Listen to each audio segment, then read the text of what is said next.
Welcome back to another political podcast interview. Today we have the pleasure to be joined by Tim Bull, the member for, is it Gippsland East or South? Correct, Gippsland East. The bloke from Gippsland South's no good, mate. Gippsland East. You can't be doing the other Tim like that. No, that's right. Yeah, so for the audience out there, some of them sadly may not know who you are. So if you could give them a little brief description of yourself before we get started with the interview, that would be great. Yeah, no worries. So Gippsland East, I say that in jest. The member for Gippsland South is a good friend of mine.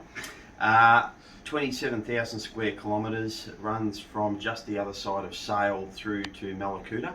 And for those who can picture it, it's basically all of the straight line on the map of Victoria and then winding down to the coast. So it's a very big area, a lot of agriculture. A lot of nice beaches. Big fishing industry, a lot of good beaches, but very much kick the tin in relation to contribution to the state's economy. I've been in Parliament 13 years, was previously Minister for Aboriginal Affairs and Local Government, and now Shadow Minister since we've been in opposition for a range of portfolios, but the ones I have now are disability and carers, seniors, veterans and racing. So that's an interesting cohort, but that's a bit of a snapshot for you. Alright then, we'll get now started with the questions that we have for Tim. So firstly, how was your high school and university life, and do you have any memorable moments? Yes, I left high school in year 12.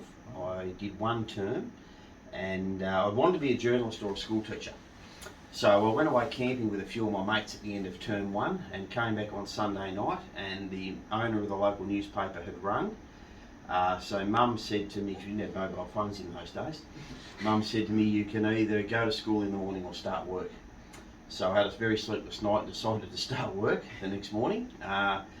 But my primary school was a little place called Meetung, where there were 7 students in the entire school when I was in grade 6. So the only grade 6s were myself and one other student from France who couldn't speak much English. No grade 5s, no grade 4s. Could you speak any French? And then a couple in the lower grades. No. But we got him going after a little while. But to go from a school of 7 into a school of nearly 700 was my memorable moment. That was a very daunting proposition. I kept getting lost, didn't know anyone. But takes a bit of time to settle into a new environment. But that was a big challenge for me. So where was your high school work? Went to Naval College in Bairnsdale. So from Meetung, for those who know the area, we would catch a bus every morning that would take about 45 minutes to get in, and home every night. Yeah, so that was, so you did that for up until year 12 term 1 of year 12, yeah, and then I was lucky enough to get an offer of a job in a field that I wanted to pursue. So that sorted itself out, yeah, pretty quickly. That's good. Yeah, so Tobias, I believe you have the same question. And I think you did touch on this as well, just briefly on your newspaper editing career. Tim, you used to work as a newspaper editor before your career in politics.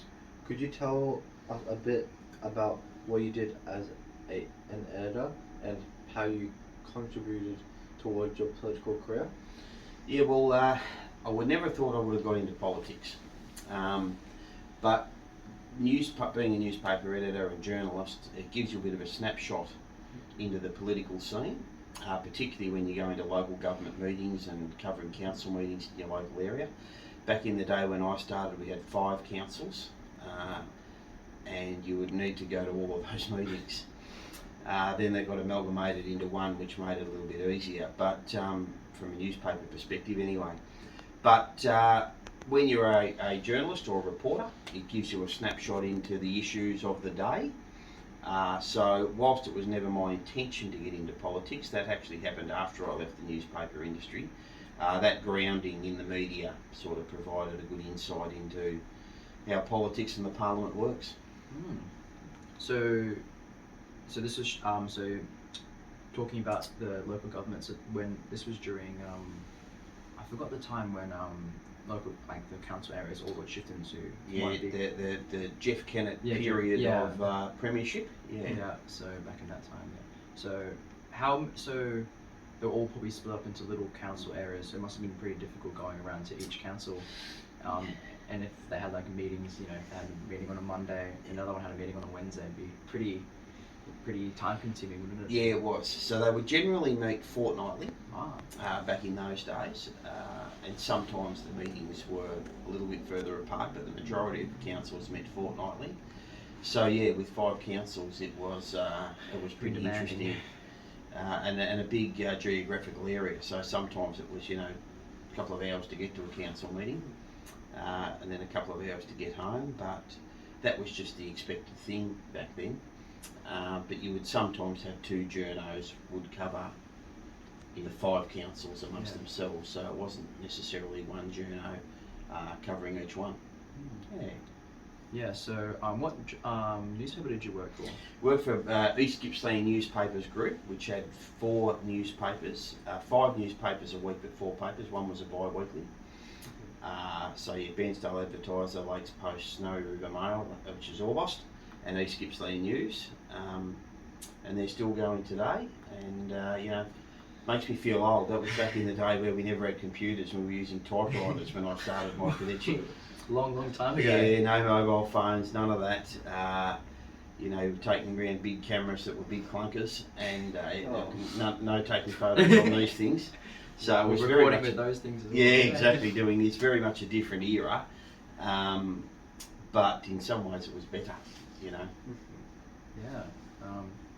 I mean, I know for phones as well, like it's really big part of our lives now, and even in our school, it's gotten to the stage where it's so, I guess, distracting for many students. Like they've had to ban phones in our school. Like they banned it in I think classes in term 2, was it? Yeah. So yeah, it's so much has changed. Like I'm assuming back when you went to school, you know, there wasn't much technology. Maybe you used a typewriter or that sort of thing? Well, we hand wrote everything in school, and when I started work as a journo, we were using typewriters. But it's interesting, that change that you talk about. You know, when I was going to school, if there was any bullying done, it was in person behind the shelter shed. You know, the vast majority of bullying that we have now is all cyber. Yeah, of course it is. You know, a lot of social media related stuff that's going on. So, you know, whilst we're looking into this phone here that's recording this interview, and technology's produced some wonderful advancements, it's produced a few problems along the way as well. 100%. So, you know, people are more accessible to other people to, you know, if you want to use it for bad, it's easy to do that. I'm going through this with an 18-year-old daughter at the moment who's a very level-headed and fantastic personality, but it's very easy to get addicted to these things 100%. when you're monitoring messages from your friends all the time. And we've created a few rules in the household that haven't made me as popular as I should be, but I think it's all for the better. You know, unless you're talking to people face to face and you're interacting and socialising, there's a lot of mental health problems can come out of being addicted to these damn things. So we need to be very much wide awake to that, and I think we'll hear a lot more about that in the years ahead. Yeah, 100%. I think also one of the main problems with social media in general is that you can't tell if someone's being sarcastic when you're telling a joke. And you know, a lot of people sometimes they take things that they see on social media very literally. Yeah. And sometimes it could just be a joke, and they might misinterpret it just because there's no sense of tone or anything with social media. It's very direct. So that's one of the big problems with, I guess, social media in general. And I think Tobias, you agree with that point as well. Yeah, and to add to that, you also don't know if it's actually a real person. It could just be a robot, for example. You could we talk. get plenty of them. We get plenty of On them the later side, on or? our pages. No, just people in general Yeah. who want to cause mischief, and so there are a lot of fake profiles out there, and I think we could introduce some legislation that would help correct that. Yeah. You know, to have a profile on social media, have some proof of identity. Would be a really positive step, and I think down the track we're probably headed that way. But you know, even simple things where you have younger teenagers in tears because they only got 10 likes on their post, and I'm not popular, and you're thinking, gee whiz, you know, Such a small get thing in touch with a real world. Come and walk the Kokoda track with me, and get a bit of perspective on your life about what's important. Whether you get 10 likes or 100 likes is just a nothing, but people hang off that stuff when they get addicted, and it's just, you know, it's the environment we're bringing kids up in. So I take just very quickly, I take a lot of kids across the Kokoda Trail every year in year Oh. 11, and they're great kids. They're well brought up. They've got great morals, great ethics. They're respectful. They're beautiful people. But we're seeing an increasing amount of less resilience in the kids when they're confronted with the challenges that the Kokoda Trail throws at you. So, yeah, we really need to make our community, and particularly our younger generation, I would argue, help them and support them and encourage them and build their resilience skills, because we face a few challenges in life. And if we can build our resilience, you're able to deal and cope with those things a lot better. Anyway, Yeah. I'll let you get on with your next question. Oh, that was a very good answer though Yeah. for that question though. A very, very good answer. So Tobias, I think Yeah. you have the third question, and this is a pretty Yeah. question that's close to your heart Yeah. as well. So, can you talk about your connections to those Victorians who have disability, such as myself, who suffer from dyslexia and dysgraphia? Mm-hmm. So, your support with those disabilities is very appreciated. Yeah, it's about, if I can paraphrase this, it's about acceptance and understanding. So, Tobias, I've got a son who'll be in here shortly actually. He's in Melbourne today, who's got some pretty significant disabilities. And we're very fortunate that we live in a community where he is very much accepted and supported. So, I think you can look at this through two lenses in answer to your question. You can look at the shortfalls that we still have in society with lack of understanding and lack of acceptance, or you can look in the rear vision mirror just for a short moment and actually see how far we've come. Because I think we've made great bounds. If you go back generations before you guys were born, we had a society that generally kept people with disabilities locked up at home or kept in institutions. And now we've moved to this stage where I reckon with every week and month that passes, we're far more accepting of people with disabilities and special needs. We are more supportive. We now have an NDIS, which while it still needs a few bumps to be ironed out, we never thought we would have had this going back a couple of decades. So yes, we've still got a long way to go, but yes, we've come a really long way, and I think it's only going to get better. We're not going to go backwards in this space. Yeah. We're going to keep on improving, and everyone's different.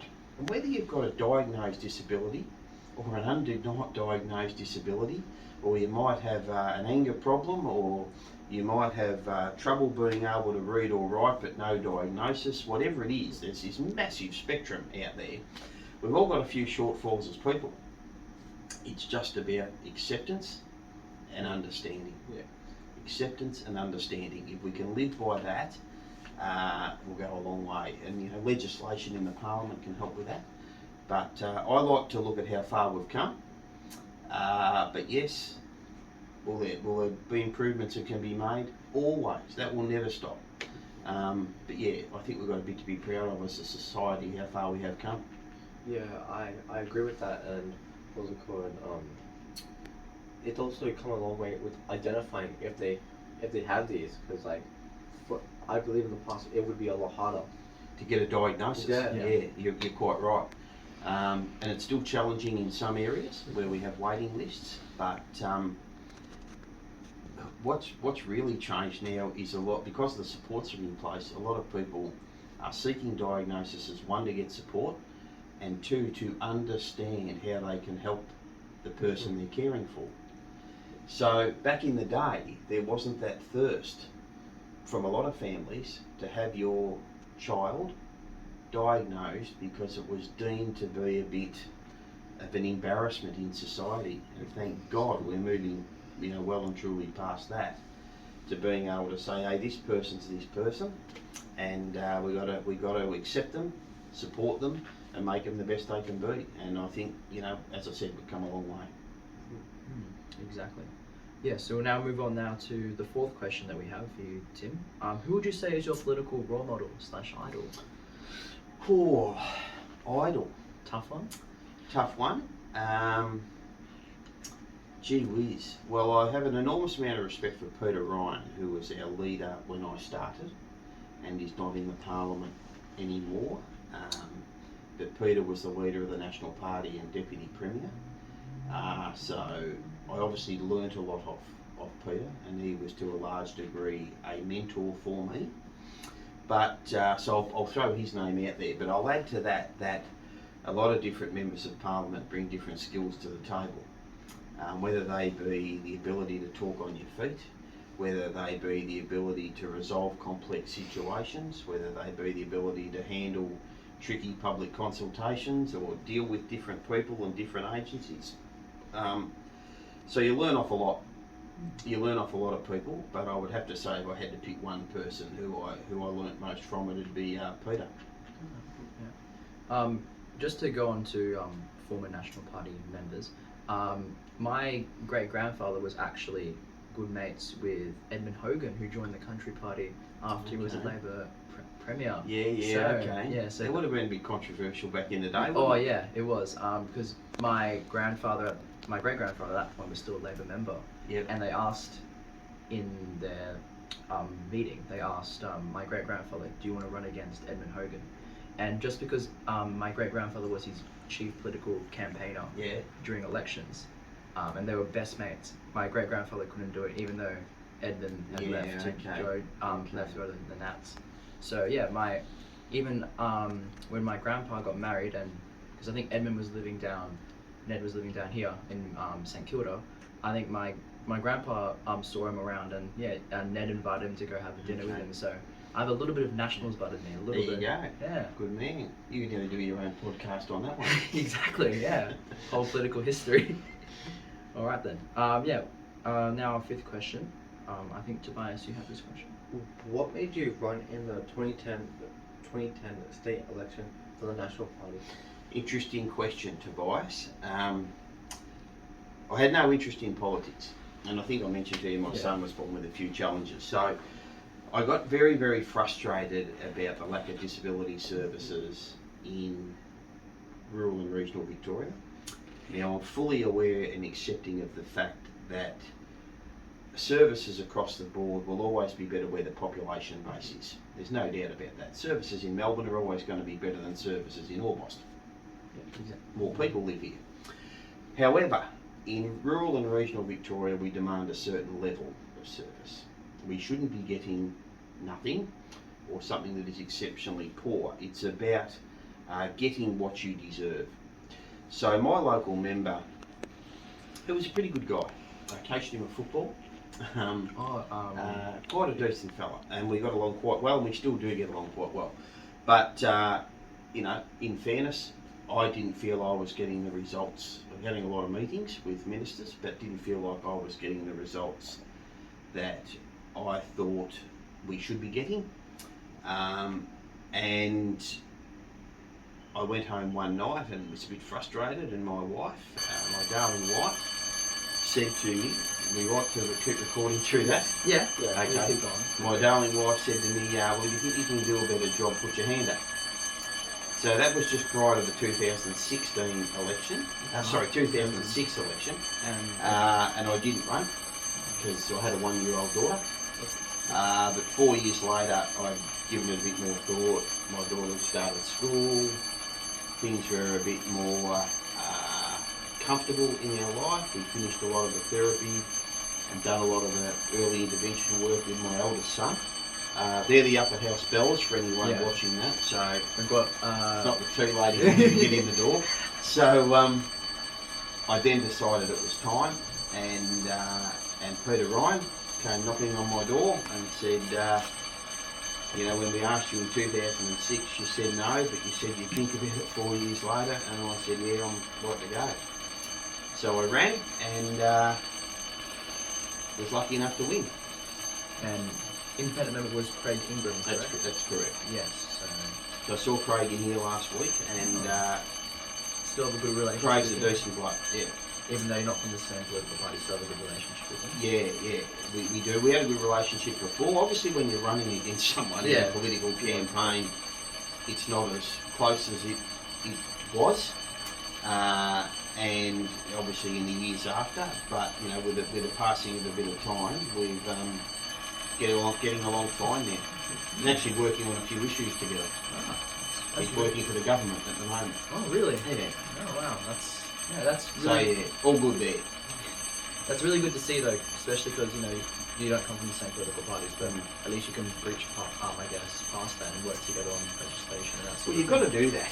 Exactly. I mean, I often do sessions in schools, and one of the questions I ask the kids is, what percentage of bills or legislation do you think we agree on? Because they only see question time on telly, the answers I get range from none to 20%. And then when I tell them we agree on, 75 to 80%, which is what we do every parliamentary year, 75 to 80% of the bills we either support or not oppose, which is very close to the same thing. They go, well, how come you argue all the time? And I go, well, we don't. But that's just what the media puts on telly for you to see. That's what gets the ratings. That's what gets the ratings up. So there's not good footage, not good television if we're in the chamber agreeing with each other. So, often I live in a rural electorate that has a lot of challenges with fires and floods, and which is going on at the moment as we sit here. I've got flood warnings out I've just been reading before you guys walked in the door. I need to have good relationships with ministers in those portfolios to be able to have, provide the support. For to yeah. get the sort a lot of the issues out that arise. So we do work together on a range of issues. Yes, we have our political philosophies that are opposed, and there will be bills that come into the chamber that we argue about and we oppose, but it's perhaps not as bad as what the public perception is. Exactly. Because that small little part that they show, just question time, isn't all how Parliament is. Like, even today and yesterday when we were here, we were talking to many of the Liberal members, Renee Heath, Joe McCracken, and they've got great relationships. And I'm even assuming you've got great relationships with a lot of Labor members as well. Absolutely, yeah. So, Michael Galea was someone they were talking about. Do you have any good relationships with? Can you talk about some of the other Labor Oh members? yeah, look, obviously it's probably a case of when you have issues, you need to be able to approach the minister. Now, more than having good relationships, it's about having a respectful relationship, so that you can, when the issue is real and general, you can have a general conversation with the minister to solve the issue. A lot of the parliament that you see, I think everyone will tell you a bit of it's theatre. But today I've been to have a chat to the Minister for Police about a policing issue in my area. I can go to the Minister for Roads came to see me about a road slip in my area. So that's the sort of understanding you've got to have across the chamber. You don't have to be going out for dinner every night, but you've got to have that respectful. That's too much money as well. You've got to have that respectful arrangement, to be able to approach for the common good. Exactly, because sometimes moral issues go beyond party lines and ideological differences. Yeah. Exactly. So the police minister and I have been overseas together. We get along well. There's different levels of. One minister is interested in buying my boat off me. So we get it's not as some would see in the public arena. Yeah. All right, then we'll get on to our final question. So, finally, what's one piece of advice you'd give to students in 2024, especially those who are entering university or high school? Well, when we've had a little previous chat about this, I think when you contacted me on the email, but one of the things that I am very, very big on is you study hard and you'll do your best with your exams. Pretty cliche. But it is such a small piece of defining your life. Now, I'm lived experience here. My daughter's in year 12 this year. So the daughter I was telling you about that I didn't run in 2006 because she was 1, she's just finished her exams. Same as us. And the message I've given to my daughter in the lead up and all this year is, I don't really care what your results are. And she said, what do you mean, Dad? And I said, well, I'm not that hung up on whether you fail or you pass. And she said, thanks very much. And I said, well, hang on a minute, I haven't finished. What I'm interested in is how hard you work and how hard you try.